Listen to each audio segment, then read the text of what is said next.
क्या पाकिस्तान को IMF के हाथों बजरिया स्टेट बैंक गिरवी रखवाया जा रहा है? क्या एक और ईस्ट इंडिया कंपनी क्रिएट की जा रही है? क्या हम अपने सारे इख्तियारात, अपनी सारी आज़ादी, अपनी सारी ख्वाहिशात स्टेट बैंक के एक गवर्नर को सौंप रहे हैं जिसको कोई शख्स कुछ नहीं कह सकेगा, ना नैब, ना FIA, ना कोई तफ्तीशी इदारा, ना कोई, और फिर उस तक बात महदूद नहीं है, उसके डिप्टी गवर्नर्स तक, उसके बोर्ड ऑफ गवर्नर्स तक, किसी शख्स तक आपकी रसाई नहीं होगी। वो आपका मुल्क माशी तौर पर चलाएंगे, लेकिन ये उनकी मर्जी है कि वो किस तरह इस मुल्क को चलाएंगे। इस सिलसिले में हम बहुत शुक्रगुजार हैं, हमारी बात साबिक वज़ीर ख़जाना मुस्लिम लीग नून के इसहाक डार साहब से हुई and he was kind enough to give his comment. Ishaq Dar साहब वो वज़ीर ख़जाना थे जिन्होंने इस मुल्क के ग्रोथ रेट को 5.8 तक पहुंचा दिया, और ये उस ज़माने की बात है कि जब पाकिस्तान का जिक्र हो रहा था कि ये दुनिया की 20 बड़ी इकोनॉमीज़ में शामिल होने जा रहा है, और वो जो एशियन टाइगर वाली बात है वो बात भी बिल्कुल दुरुस्त थी। इसहाक डार बहादुर आदमी भी हैं, इसलिए कि उन्होंने उनके साथ जो हमारे गैर जमहूरी इदारों की लड़ाई है कि उनके अंदर ये हौसला था कि उन्होंने मुल्क की मफाद में बाज़ औक़ात उन इस्टेब्लिशमेंट को कुछ बजट देने से इनकार किया था। ये पाकिस्तान में होता नहीं है, लेकिन जो शख्स ये करता है, एक तो उसके हवाले से दो बातें होती हैं।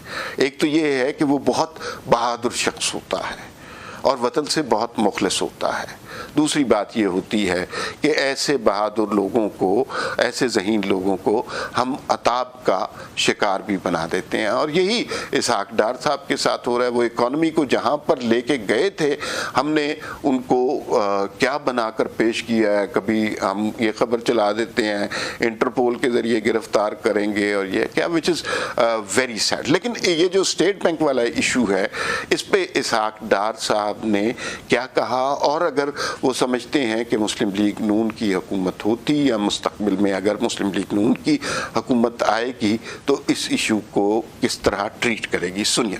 पाकिस्तान का मरकजी bank state bank of Pakistan है, और दुनिया के मरकजी बैंकों की तरह इसकी बहुत ज़्यादा मुल्की मईशत में इसका एक रोल और एक किरदार है।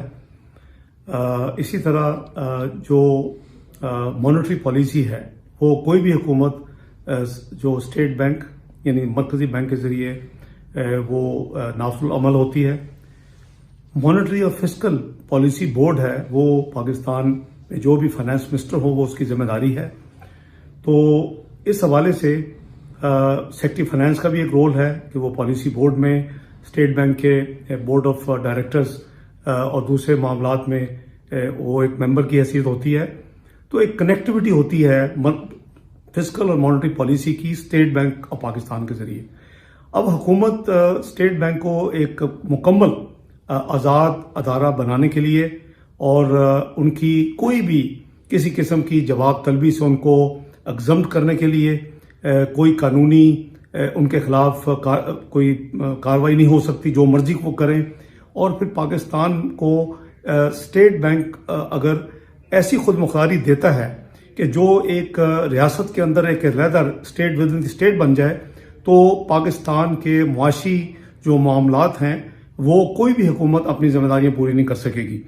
इसलिए मैं समझता हूं कि माजी में भी ऐसी अटैम्प्ट्स हुई कि बैन अवी अदारों ने कहा कि इसको खुद मुख्तारी इस किस्म की दी जाए, लेकिन मुस्लिम लीग नून की हुकूमत की तरफ से मैंने कभी ऐसी तजावीज़ कबूल नहीं की और ना ही करनी चाहिए। तो ये तो ऐसा लगता है कि जैसे एक वाइस रॉय एक बैन अवी अदारे का, मालियाती अदारे का यहाँ बैठा होगा, जो उसको कहा जाएगा पाकिस्तान के रुपए की इस तरह बेकदरी कर दो, पाकिस्तान के इंटरेस्ट रेट को इतना ऊपर ले जाओ, मुल्क में जो मईशत को तबाही का एक पूरा एक यानी ईंधन फराहम कर दिया जाएगा, जो कि अभी हो चुका है। हमने देखा कि 2.5 साल में यही हो रहा है। तो अब ऐसे कामों के लिए जैसे हॉट मनी थी जो 13.5% पे ये स्टेट बैंक डॉलर्स इकट्ठे करता रहा, उसकी जवाबदेही होनी चाहिए, उसकी अकाउंटेबिलिटी होनी चाहिए। इस तरह के कामों को भी कोई नहीं देख सकेगा। तो ये जितनी तजावीज़ हैं उसमें से यानी उसकी हम भरपूर मुखालफत करते हैं।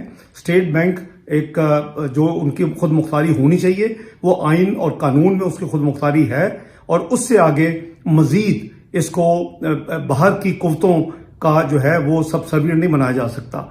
अगर हुकूमत ने ये बुलडोज किया और इस स्टेट बैंक में ये जो बिल लेके आए हैं तरमीम के लिए in the name of autonomy, तो मुस्लिम लीग नून जब अल्लाह ने मौका दिया इन तमाम तरमीम को ख़त्म करेगी। नाज़रीन, आपने इसहाक डार साहब की बात सुनी और ये जो सारे कमेंट्स थे और इन लोगों की बात सुनकर यकीन मानिए कि खौफ आता है कि ये लोग पाकिस्तान को किस नहज पर ले आए हैं। इनको वक्ती फ़वाइद अजीज़ हैं और ये जो सिस्टम इन्होंने क्रिएट किया है जिसे हाइब्रिड सिस्टम कहा जाता है, ये इनसे चल नहीं रहा। अब इसको चलाने के लिए माशी तौर पर ये हर तरीका आजमाने की कोशिश कर रहे हैं और उसमें ये तरीका इंतहाई खौफनाक और ख़तरनाक है कि पाकिस्तान की माशी आज़ादी भी आप वाशिंगटन के IMF के सपोर्ट करते हैं और फिर आप अपने आज़ाद होने का, अपने जमहूरी होने का, अपने पार्लियामेंट की सुप्रीमेसी का नारा नहीं लगा सकते, इसलिए कि आपका माशी कंट्रोल एक ऐसे ऑटोनमस स्टेट बैंक के हाथ में होगा कि जिसके ऊपर आपका कोई कंट्रोल नहीं होगा। रियासत में एक और रियासत तख्लीक करने की इससे ज़्यादा कभी मिसाल नहीं हो सकती।